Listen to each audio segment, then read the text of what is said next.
The Science of Getting Rich, Attracting Financial Success Through Creative Thought by Wallace D. Wattles. Read by Beau, Bridgewater. Chapter 1. The Right to be Rich. Whatever may be said in praise of poverty, the fact remains that it is not possible to live a really complete or successful life unless one is rich. No person can rise to his greatest possible height in talent or soul development unless he has plenty of money.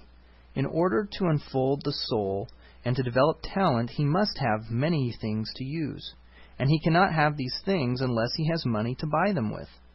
People develop in mind, soul, and body by making use of things, and society is so organized that people must have money in order to become the possessor of things. Therefore, the basis of all human advancement must be the science of getting rich. The object of all life is development. Everything that lives has an inalienable right to all the development it is capable of attaining. A person's right to life means his right to have the free and unrestricted use of all the things which may be necessary to his fullest mental, spiritual, and physical unfolding. In other words, his right to be rich. In this book, I shall not speak of riches in a figurative way. To be really rich does not mean to be satisfied or contented with a little. No person ought to be satisfied with a little if he is capable of using and enjoying more. The purpose of nature is the advancement and development of life. Every individual should have all that can contribute to the power, elegance, beauty, and richness of life. The person who owns all he wants for the living of all the life he is capable of living is rich. Nobody can have all he wants without plenty of money. Life has advanced so far and become so complex that even the most ordinary man or woman requires a great amount of wealth in order to live in a manner that even approaches completeness.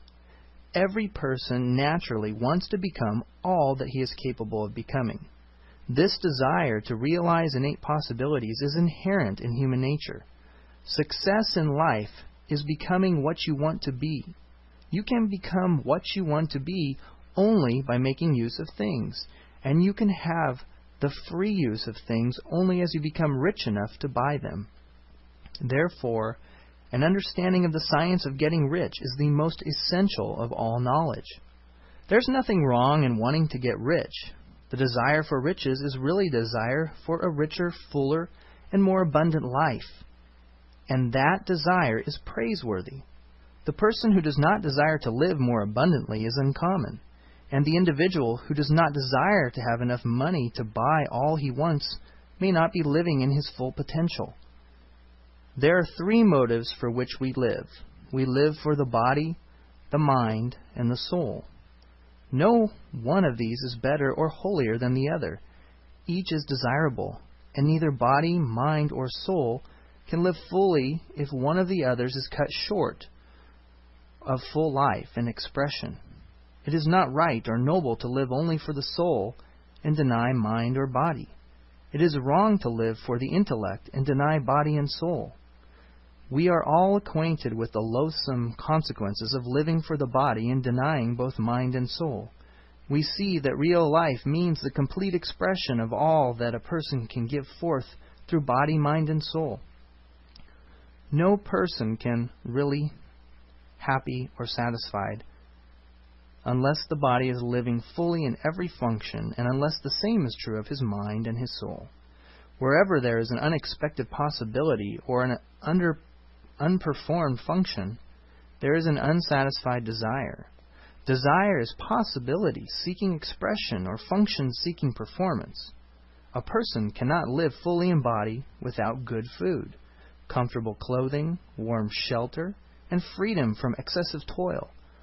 Rest and recreation are also necessary to his physical life.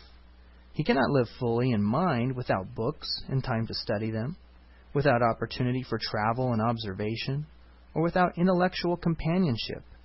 To live fully in mind, he must have intellectual recreations and must surround himself with all the objects of art and beauty he is capable of using and appreciating. To live life fully in soul and individual, To live fully in soul, an individual must have love, and the expression of love is often frustrated by poverty. An individual's highest happiness is found in the bestowal of benefits on those he loves. Love finds its most natural and spontaneous expression in giving. The person who has nothing to give cannot fill his place as a husband or father, as a citizen, or as a human being. It is in the use of material things that a person finds full life for his body, develops his mind, and unfolds his soul. It is therefore of supreme importance to be rich. It is perfectly right that you should desire to be rich.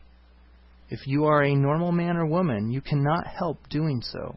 It is perfectly right that you should give your best attention to the science of getting rich, because it is the noblest and most necessary of all studies. If you neglect this study, you are derelict in your duty to yourself, to God, and to humanity. You can render God and humanity no greater service than to make the most of yourself.